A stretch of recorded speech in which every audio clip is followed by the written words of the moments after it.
This is the Stratos 4. It's a 1.43-inch AMOLED screen display in always-on mode right now with a variety of choices of faces.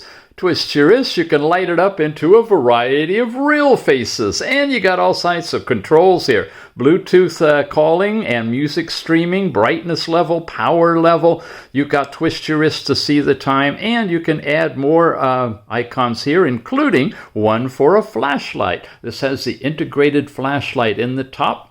Pointed out, nice wide band beam, just a beautiful watch. You also can program the bottom button for the flashlight if you'd like to too. Turn it on and off directly there. Many different things you can do with this one. When you slide over to the side, you've got all kinds of apps in here. Bluetooth calling, as we mentioned, workouts with GPS in this one. Now it's a full adventurer's watch. It adds barometer, altimeter, GPS, world clock, stopwatches, alarms, timers. Ladies, your biometric stuff is in here too for your period counting.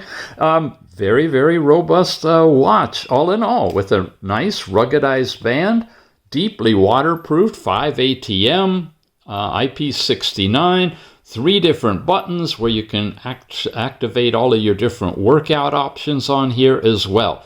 It's the Stratos 4. Check it out.